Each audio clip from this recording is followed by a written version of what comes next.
Hello, you are welcome to Akanna Spoken English class. I am Chandrakant Akanna. Dear children, in today's class we are going to learn will be.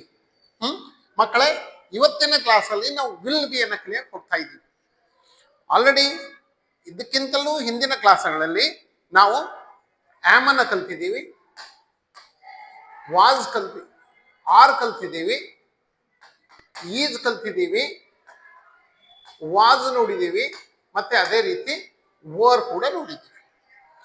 Am are is ಇದೆಯಲ್ಲಿ continuous ಆಗಿ ನಡೀತಾ ಇರ್ತಕ್ಕಂಥದ್ದು.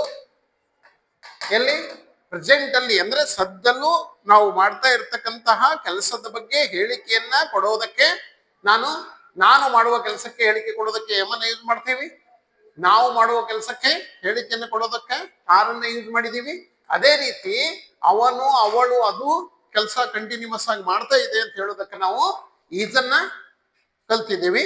ಹಾಗೆಯೇ ಅವನು ಆ ಕೆಲಸವನ್ನು ಮಾಡ್ತಾ ಇದ್ದನು, ಅವನು ಮಾರ್ಕೆಟ್ಗೆ ಹೋಗ್ತಾ ಇದ್ದ ಅಂತ ಹೇಳೋದಕ್ಕೆ he was going to market ಅಂತ ಇದನ್ನ ಕಲ್ತಿದ್ದೀವಿ. ಹಿ ವಾಸ್ ಇನ್ ಡೆಲ್ಲಿ ಅಂತ ಇದನ್ನ ಕಲ್ತಿದ್ದೀವಿ. ಮತ್ತೆ ಅವರು ದೆಹಲಿಯಲ್ಲಿ ಇದ್ದರು, ದೇ ವೋರ್ ಇನ್ ದೆಹಲಿ ಅಂತಕ್ಕಂಥದ್ದಕ್ಕೆ ಇದನ್ನ ಕಲ್ತಿದ್ದೀವಿ. ಅದೇ ರೀತಿ they Woh cutting the tree ಅಂತ ಹೇಳೋದಕ್ಕೆ ಇದನ್ನ ಕಲ್ತಿದ್ದೀವಿ. ಈಗ ಮುಂದೆ ಆಮೇಲೆ ಅಥವಾ ಮುಂದೆ ಆ ಕೆಲಸ ನಡೀತಾ ಇರ್ತದೆ ಅಂತ ಹೇಳೋದಕ್ಕೆ ನಾವು ಯಾವ ರೀತಿಯಾಗಿ ಯೂಸ್ ಮಾಡ್ತೀವಿ ಅಂತಕ್ಕಂಥದ್ದನ್ನ ನೋಡೋಣ. ಓಕೆ, ಈಗ ನಾನು ಅರ್ಧ ತಾಸಿನ ನಂತರ ಒಂದು ಹೋಟೆಲ್ನಲ್ಲಿ ಟೀಯನ್ನ ಕುಡಿತಾ ಇರುವೆನು ಅಂತ ಹೇಳಬೇಕಾಗಿದೆ ನನಗೆ. ಓಕೆ, ಅದನ್ನ ಹೆಂಗ್ ಹೇಳ್ತೀವಿ? I will be having a cup of tea with my friends in a hotel after half an hour. ಅದಕ್ಕೆ ಏನಂತ ಯೂಸ್ ಮಾಡ್ತೀವಿ ಅಂದ್ರೆ ವಿಲ್ ಬಿ ಅಂದ್ರೆ ಆಮೇಲೆ ಆ ಕೆಲಸ ನಡೀತಾ ಇರುವುದು ಅಂತ ಹೇಳೋದಕ್ಕೆ ನಾವು ಏನ್ ಮಾಡ್ತೀವಿ?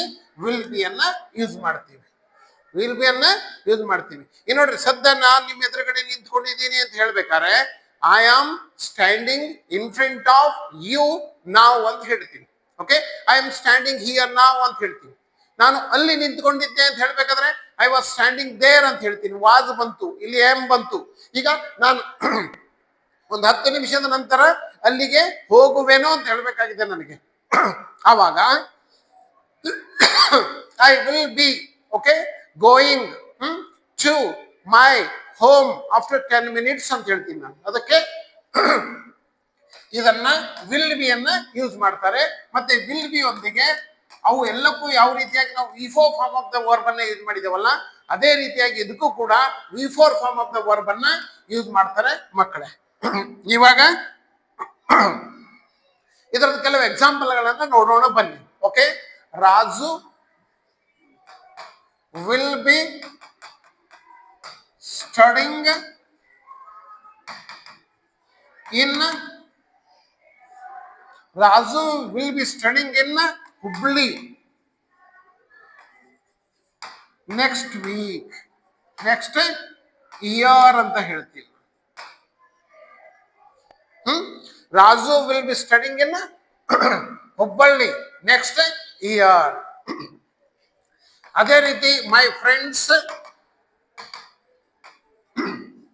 Will be facing exam after 1 month. Okay, ಒಂದು ತಿಂಗಳಾದ ನಂತರ ನನ್ನ ಗೆಳೆಯರು ಎಕ್ಸಾಮ್ ಅನ್ನ ಎದುರಿಸ್ತಾ ಇರ್ತಾರೆ ಅಥವಾ ಬರೀತಾ ಇರ್ತಾರೆ ಅಂತ ಹೇಳ್ತಕ್ಕಂಥದ್ದು. ಅದೇ ರೀತಿ we will be in USA after 10 years. 10 ವರ್ಷಗಳ ನಂತರ ನಾವು USA ನಲ್ಲಿ ಇರ್ತೇವೆ ಅಂತಕ್ಕಂಥ ಮಾತನ್ನ ಹೇಳೋದಕ್ಕೆ. ಅದಾದ್ಮೇಲೆ she will be working as an engineer. She will be working as an engineer after 2 years. 2 years. 2 ವರ್ಷಗಳ ನಂತರ ಅವಳು ಇಂಜಿನಿಯರ್ ಆಗಿ ವರ್ಕ್ ಮಾಡ್ತಾಳೆ ಅಂತ ಹೇಳೋದಕ್ಕೆ ನಾವೇನ್ ಮಾಡ್ತೀವಿ, ವಿಲ್ ಬಿ ಅನ್ನ ಯೂಸ್ ಮಾಡ್ತೀವಿ. ವಿಲ್ ಬಿ, ವಿಲ್ ಒಂದಿಗೆ ಬಿ ಬರಬೇಕು. ವಿಲ್ ಬಿ ಅಂದ್ರೆ ಕಂಟಿನ್ಯೂಸ್ ಆಗಿ ಆ ಕೆಲಸ ಆಮೇಲೆ ನಡೀತಾ ಇರ್ತದೆ ಅಂತ ಹೇಳೋದಕ್ಕೆ ನಾವು ಏನ್ ಮಾಡ್ತೀವಿ, ವಿಲ್ ಬಿ ಯೂಸ್ ಮಾಡ್ತೀವಿ. ಈ ರೀತಿಯಾಗಿ ಇರ್ತಕ್ಕಂಥದ್ದು. ಈಗ ಅರ್ಧ ತಾಸಿನ ನಂತರ ಅವನು ಬ್ಯಾಂಕಿನಲ್ಲಿ ಇರ್ತಾನೆ ಅಂತ ನನಗೆ ಹೇಳಬೇಕಾಗಿದೆ. ಯಾವ ರೀತಿ ಹೇಳ್ತೀನಿ ನಾನು ಅಂದ್ರೆ, he will be there in the bank at 2 PM. ಮಧ್ಯಾಹ್ನ 2 ಗಂಟೆಗೆ ಅವನು ಬ್ಯಾಂಕಿನಲ್ಲಿ ಇರ್ತಾನೆ ಅಂತ ಹೇಳ್ತಕ್ಕಂತ ಒಂದು ವಿಚಾರಕ್ಕೆ ನಾನು ಏನ್ ಮಾಡ್ತೀನಿ, ಈ ವಿಲ್ ಬಿ ಅಂತ ಹೇಳ್ತೀನಿ. ನಿಮಗ ತಿಳಿದಿದೆ ಅನ್ಕೋತೀನಿ. ವಿಲ್ ಬಿ ಅಂದ್ರೆ ಆಮೇಲೆ, ಒಂದು 10 ನಿಮಿಷದ ನಂತರ, 20 ನಿಮಿಷದ ನಂತರ, 1 ತಾಸಿನ ನಂತರ, 1 ವರ್ಷದ ನಂತರ, 5 ವರ್ಷದ ನಂತರ ಕಂಟಿನ್ಯೂಸ್ ಆಗಿ ಮಾಡ್ತಾ ಇರ್ತಕ್ಕಂತಹ ಕೆಲಸಕ್ಕೆ ನಾವು ಏನ್ ಮಾಡ್ತೀವಿ, ವಿಲ್ ಬಿ ಅನ್ನ ಉಪಯೋಗ ಮಾಡ್ತೀವಿ. ಇದಕ್ಕೆ ನೆಗೆಟಿವ್ ಫಾರ್ಮ್ ಹೆಂಗಿರುತ್ತೆ, ಅವರು ಆಮೇಲೆ ಆ ಕೆಲಸ ಮಾಡ್ತಾ ಇರುವುದಿಲ್ಲ, ದೇ ವಿಲ್ ನಾಟ್ ಬಿ ಅಂತ ಯೂಸ್ ಮಾಡ್ತೀವಿ. Okay, I will not be there after half an hour ಅಂತ ಹೇಳ್ತೀನಿ ನಾನು. ಅದಕ್ಕೆ ಯಾವ ರೀತಿಯಾಗಿ ಯೂಸ್ ಮಾಡ್ತೀವಿ ಅಂತಕ್ಕಂಥದ್ದನ್ನ ಈಗ ನೋಡೋಣ ಬನ್ನಿ. ಇದಕ್ಕೆ ಅದು ಯಾವುದು, will not be, will not be, will not be or won't be ಅಂತ ಯೂಸ್ ಮಾಡ್ತೀವಿ ನಾವು. Won't be, understand, won't be. Okay, ಈಗ ಅದರ ಕೆಲವು ಎಕ್ಸಾಂಪಲ್ಗಳನ್ನು ನೋಡೋಣ ಬನ್ನಿ, ಯಾವ ರೀತಿಯಾಗಿ ಇರ್ತವೆ ಅಂತ ಹೇಳಿ. ಈಗ ನೋಡ್ರಿ, my sister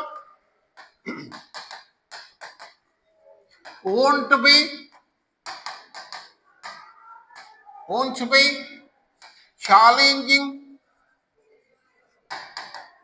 them. My sister won't be challenging them.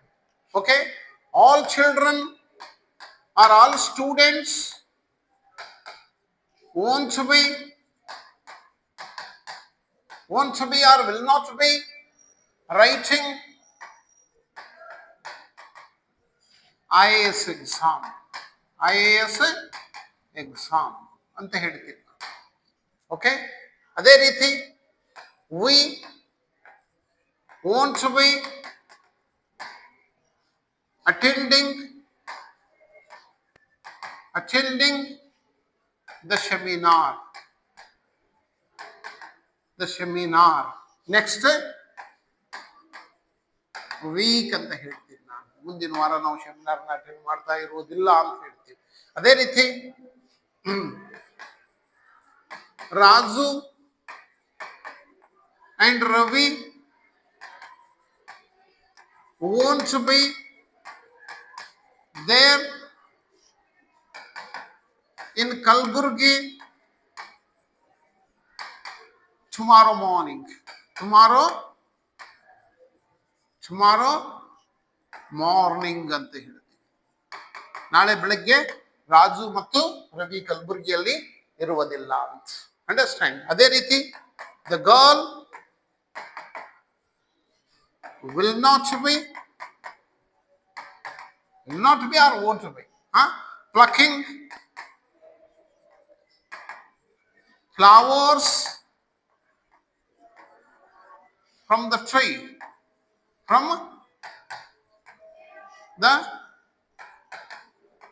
ಅಂತ ಹೇಳ್ತೀನಿ. ಅದಕ್ಕೆ ದಿಸ್ ಇಸ್ ವೋಂಟ್ ಬಿ. ಯಾರಿಗೂ ಹೇಳ್ತೀನಿ, ನೆಕ್ಸ್ಟ್ ಮುಂದಿನ ವರ್ಷ ನೀವು PUC ಅಲ್ಲಿ ಓದ್ತಾ ಇರೋದಿಲ್ಲ ಅಂತ ಹೇಳ್ತೀವಿ ನಾವು. ಅದು ಹೆಂಗ್ ಹೇಳ್ತೀವಿ ಅಂದ್ರೆ, you won't be studying in PUC next year ಅಂತ ಹೇಳ್ತೀವಿ. ಇದಕ್ಕೆ won't be ಅಂತ ಹೇಳ್ತೀವಿ.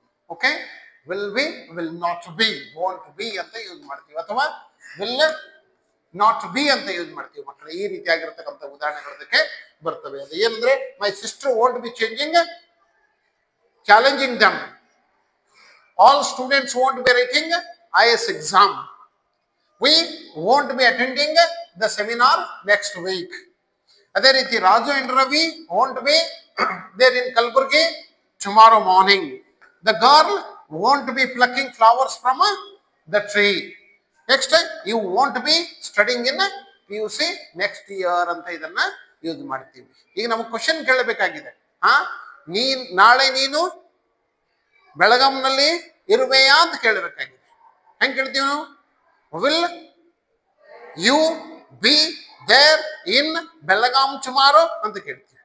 Will you be studying in the library tomorrow morning ಅಂತ ಕೇಳ್ತೀವಿ. ಅದಕ್ಕೆ ಒಂದ್ 2 ಎಕ್ಸಾಂಪಲ್ಗಳನ್ನ ನೋಡೋಣ ಬನ್ನಿ ಮಕ್ಕಳೇ, ಅದು ಯಾವ ರೀತಿಯಾಗಿ ಆಗುತ್ತೆ ಅಂತ ಹೇಳೋದಕ್ಕೆ. Okay, interrogation. ಓಕೆ, ಇದಕ್ಕೆ ಸ್ಟ್ರಕ್ಚರ್ ಹೆಂಗಿರುತ್ತೆ ನೋಡಿ. Okay, will plus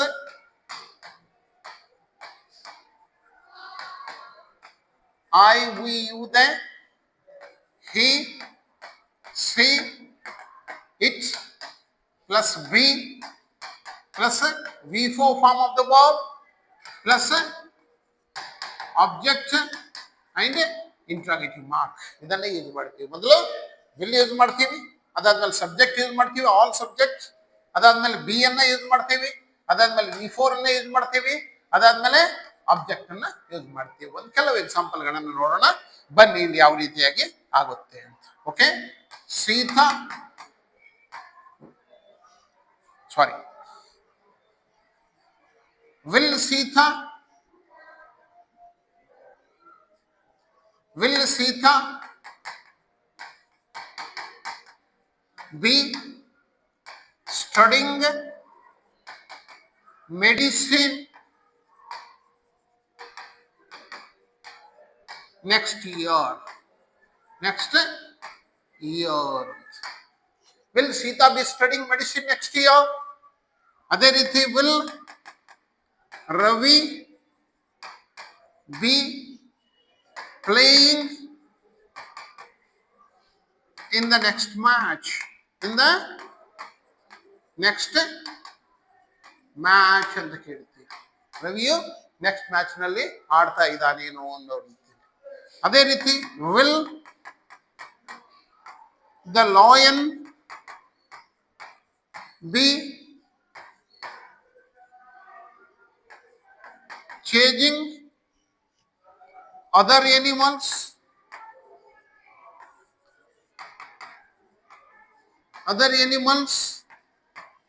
of the forest ಅಂತ ಹೇಳ್ತೀವಿ ನಾವು. ಅಂಡರ್ಸ್ಟ್ಯಾಂಡ್?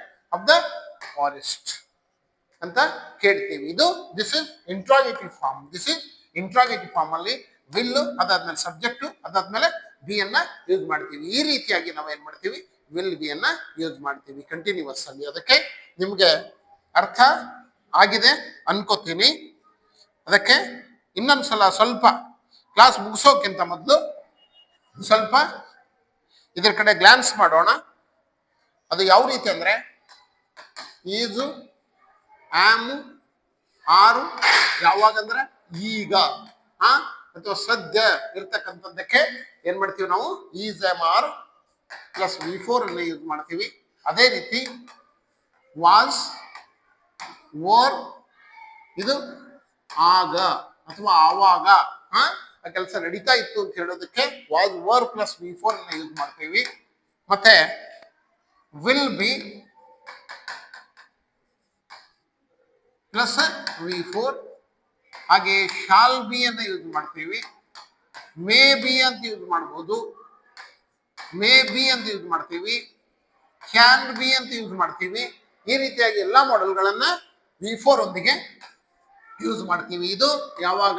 ಮುಂದೆ ಅಥವಾ ಆಮೇಲೆ ಅಂತ ಹೇಳೋದಕ್ಕೆ ಇದನ್ನ ಏನ್ ಮಾಡ್ತೀವಿ ನಾವು? ಯೂಸ್ ಮಾಡ್ತೀವಿ. ಸದ್ಯ ಇದ್ರೆ ಈಗ ಮಾರನ್ನ ಹಾಕಿ ಅವಾಗ ಅಂದ್ರೆ ಒಂದು ನಿಮಿಷದ ಹಿಂದೆ ಅಥವಾ ಹಿಂದೆ ಇರ್ತಕ್ಕಂಥದ್ದಕ್ಕೆ ಕಂಟಿನ್ಯೂಸ್ ಆಗಿರ್ತಕ್ಕಂಥದಕ್ಕೆ ವಾಸ್, ವರನ್ನ ಯೂಸ್ ಮಾಡ್ರಿ. ಮತ್ತೆ ಮುಂದೆ ಬರ್ತಕ್ಕಂಥದ್ದಕ್ಕೆಲ್ಲಕ್ಕೂ ಕಂಟಿನ್ಯೂಸ್ ಆಗಿದ್ರೆ ವಿಲ್ ಬಿ ಅಂತಕ್ಕಂಥದ್ದನ್ನ ಯೂಸ್ ಮಾಡ್ರಿ ಅಂತ ಹೇಳ್ತಾ ಇವತ್ತಿನ ಕ್ಲಾಸಿನ ನಿಮಗೆ ಅರ್ಥ ಆಗುತ್ತೆ ಅನ್ನೋ ಮಾತನ್ನು ಹೇಳ್ತಾ ಇವತ್ತಿನ ಕ್ಲಾಸಿಗೆ ವಿರಾಮ ಕೊಡ್ತೀನಿ. Thank you.